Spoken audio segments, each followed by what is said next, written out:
Tapi kalau sudah berikan biaya umrah, nanti nggak mampu lagi berhaji. Siapa katakan tidak mampu lagi? Mampu tidak mampu itu kewenangan Allah Ta'ala.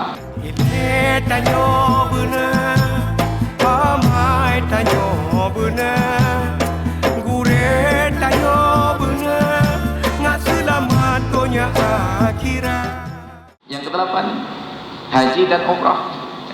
Berhaji antri 25 tahun, berumrah nggak perlu antrian. Kalau memang belum mampu berhaji, salah satu ketidakmampuan adalah antrian yang panjang, maka berumrah saja dulu. Tapi kalau sudah berikan biaya umrah, nanti nggak mampu lagi berhaji. Siapa katakan tidak mampu lagi? Mampu tidak mampu itu kewenangan Allah Ta'ala. Yang sudah mampu sekarang laksanakan, yang ke depan nanti dipikirkan lagi. Tapi kebiasaan kita, sebelum diajak pergi, sudah berpikir tentang kembali. Ajak intat lintu sikli tengah. Bukan kedai anda waktu tahu mampu, enggak lah mengejar katanya mampu. Maka lakukan satu persatu yang sudah kita mampu, sederhanakan hidup. Kalau sudah mampu, ada biaya 20 juta rupiah, dan kita sangat rindu ke Masjidil Haram, berangkat saja umrah dulu. Tapi kalau bayar untuk umrah, nanti ke depan nggak mampu haji, tidak diwajibkan untuk menanti mampu haji.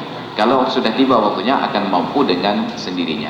Tapi kalau tidak ikut nomor antrian, nanti nggak berangkat-berangkat. Tidak ada kewajiban untuk ikut antri. Bahkan yang sudah antri pun sudah menyesal karena uangnya dipakai oleh pemerintah untuk infrastruktur. Maka simpan saja uangnya di rumah, nanti tiba waktu pelunasan bayar. Ternyata tidak masuk-masuk, berarti belum rezeki untuk berangkat haji. Solusinya beli perahu, naik dari Ulailu, kayu itu bebas antrian. Jadi kita tidak wajib menyimpan uang untuk naik haji. Yang sudah mampu sekarang laksanakan kewajiban sesuai dengan keadaan. Tiba-tiba uang ini perlu untuk menikahkan anak, nikahkan anak dulu. Jangan tunda datang menantu gara-gara uangnya mau pakai untuk naik haji. Kenapa? Karena yang sudah ada laksanakan, yang belum, yang kata orang Aceh, bohara hitam tangki, yang masak dapat, yang putih dapat prom dibak, yang masak dapat jole. Jadi kalau sudah masak jangan diprom lebah. Kemudian tentang arba'in. Itulah sudah dijelaskan tadi. Sholat arba'in 40 waktu berturut-turut di Masjid Nabawi, satu waktu di Masjid Nabawi 1000, satu waktu di Masjidil Haram 100.000.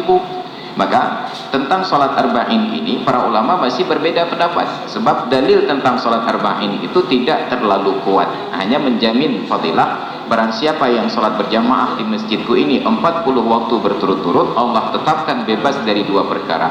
Yang pertama bebas dari sifat munafik, yang kedua bebas dari api neraka.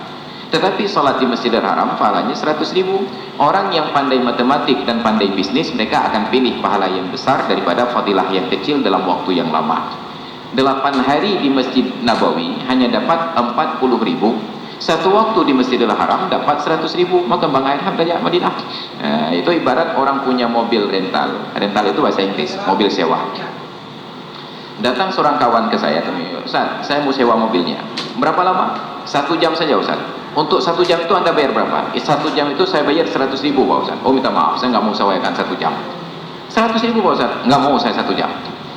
Kakak permisi, tiba-tiba datang kawan, Ustaz, saya perlu mobilnya mau sewa. Berapa lama? 8 hari Pak Ustaz. Anda bayar berapa? Untuk 8 hari itu total saya akan bayar 40.000. Oke, saya datang ambil kunci. Makan pahala. 8 hari 40.000 cepat kita beri, tapi 1 jam 100.000 kita tolak. Maka banyak jemaah yang kemudian terprovokasi oleh sebagian pembimbing ibadah yang katakan fadilah arba'in, selalu yang dipromosikan arba'in, tidak pernah dipromosikan sholat di Masjidil Haram. Makanya saat jemaah di Madinah mereka disiplin sholat berjemaah di masjid, tapi begitu sampai ke Mekah ogah-ogahan ke masjid. Kenapa? Karena mereka tidak mendapatkan promosi tentang sholat berjamaah di Masjidil Haram. Padahal Masjidil Haram tidak dipromosikan lagi. Kenapa? Karena sudah jelas khasiatnya. Obat yang dipromosi, obat yang tidak jelas khasiat. Tapi kalau sudah jelas khasiat tidak perlu diiklankan lagi. Tapi kita tertipu oleh iklan. Demikian. Ilmu tanyo benar, amai tanyo benar, kure tanyo benar, ngak selamat dunia akhirat. Ilmu tanyo benar, amai tanyo benar.